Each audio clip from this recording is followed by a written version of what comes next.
जय हिंद दोस्तों, आज मैं बात करने वाला हूँ कि रेलवे ग्रुप डी में फॉर्म फिल करने से लेकर ज्वाइनिंग के बीच में क्या क्या प्रोसेस होते हैं, पूरी जानकारी।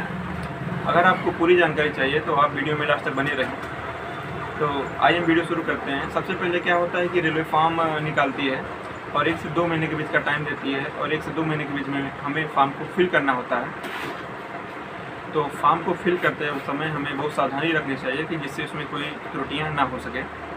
और फॉर्म फिल करते वक्त सबसे बड़ी बात यह है कि आपको एक बात का ध्यान रखना चाहिए कि फॉर्म फिल कराते समय ही रेलवे एक पोस्ट प्रेफरेंस मांगती है। मतलब कि आपका जब सिलेक्शन हो जाएगा तो आप किस प्रकार की पोस्ट पे जॉब करना चाहेंगे।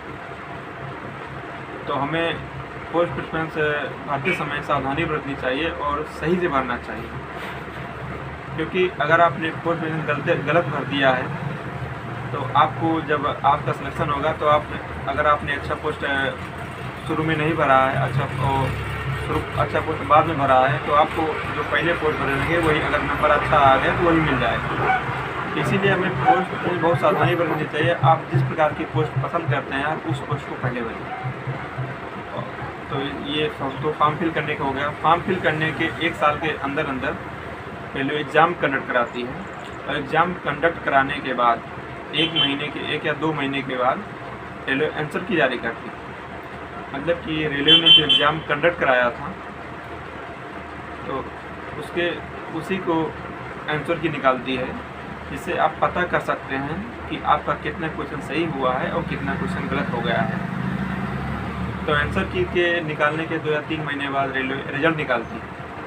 ये रिजल्ट क्या होता है कि रिजल्ट ये लास्ट रिजल्ट नहीं होता है। इस रिजल्ट से ये पता चलता है कि हम अगले स्टेप के लिए क्वालिफाई किए हैं कि नहीं क्वालिफाई किए हैं। जो रेलवे रिजल्ट निकालती है इस रिजल्ट में जितनी वैकेंसी होती है उससे 2 गुना ज़्यादा लोगों को बुलाती है और उन लोगों को पीटी के लिए बुलाया जाता है, मतलब कि फिजिकल एफिशिएंसी टेस्ट। मतलब कि अगर आपने रिटन एग्ज़ाम पास कर लिया है, जितनी आपके यहाँ पोस्ट रहेगी उसके 2-3 गुना लोगों को पीटी के लिए बुलाया जाएगा। पीटी में क्या होता है कि पीटी में 2 चीज़ें होती हैं। एक तो होती है रनिंग होती है, 4 मिनट 15 सेकेंड में 1 किलोमीटर रनिंग करनी होती है। और दूसरा क्या होता है कि 100 मीटर की दौड़ लगानी होती है 2 मिनट में। सॉरी, दौड़ नहीं लगानी होती है, मतलब कि 2 मिनट में आपको 100 मीटर 35 किलो का वेट लेकर के जाना होता है। आप चाहे दौड़ के जाइए चाहे धीरे धीरे जाइए, बस ये ध्यान रखना पड़ता है कि वो आपका जो वेट है वो ज़मीन पर ना गिरे। तो जो पीटी होता है वो भी एक क्वालिफाइंग नेचर का होता है। मतलब पीटी के लिए आपको नंबर नहीं दिए जाते हैं। आप अगर जो आपको टाइम पीरियड दिया होता है, अगर इस टाइम पीरियड के बीच में आपने अपना दौड़ कंप्लीट कर लिया, आपने 35 किलो का वेट आपने 2 मिनट में कवर कर लिया, तो इसका मतलब ये है कि आप पीटी क्वालिफाई करते हैं। तो इसके बाद रेलवे पीटी का जो रिजल्ट होता है उसी दिन या अगले दिन आपको पता चल जाता है। और उसके 1 या 2 महीने बाद रेलवे पीटी का अगर आपने क्वालिफाई कर लिया है, उसके बाद रेलवे 1 या 2 महीने बाद रेलवे उतने लोगों को जिसने क्वालिफाई किया है उनको डॉक्यूमेंट वेरिफिकेशन और मेडिकल टेस्ट के लिए बुलाती है। तो आपका एक दिन डॉक्यूमेंट वेरिफिकेशन होता है, उसके अगले दिन मेडिकल हो जाता है। तो मेडिकल होने के बाद फिर रेलवे जो है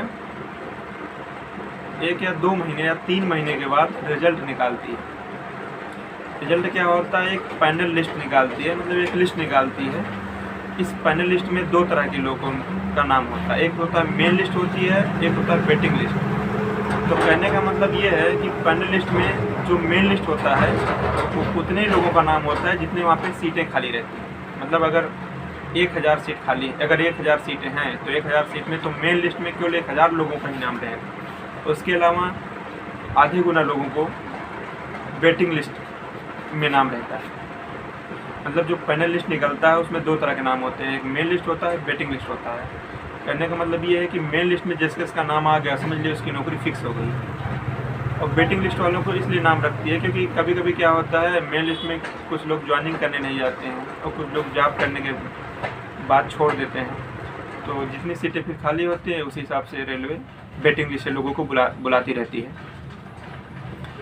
तो अगर आपका पैनल लिस्ट में नाम आ गया तो आपको समझ लीजिए आपकी नौकरी फिक्स हो गई। और पैनल लिस्ट में नाम के साथ ही आपको पता चल जाता है आपको किस प्रकार की पोस्ट पे जॉब मिली है। मतलब कि पैनल लिस्ट में ही आपको फिर पता दे दिया जाता है कि आपको इस प्रकार की पोस्ट पे जॉब मिली है। तो इसीलिए मैंने बताया था कि पोस्ट प्रिफरेंस पे बहुत ध्यान देना चाहिए, क्योंकि आप जो पोस्ट भरेंगे अगर आपका नंबर अच्छा है तो वही पोस्ट मिल जाएगी। अगर आपका नंबर अच्छा है, आपने अच्छा पोस्ट नहीं भरा है, तो आपको जो भी पोस्ट भरे रहेंगे वही नंबर लायक जो पोस्ट रहेगी वो दे दिया जाता है। इसलिए पोस्ट प्रिफरेंस पे बहुत ध्यान देना चाहिए। तो रिजल्ट आप पैनल लिस्ट आने के बाद रेलवे ज्वाइनिंग कराती है। ज्वाइनिंग कराने के बाद फिर ट्रेनिंग के लिए भेज देती है। ट्रेनिंग के बाद आपकी जॉब स्टार्ट हो जाती है। तो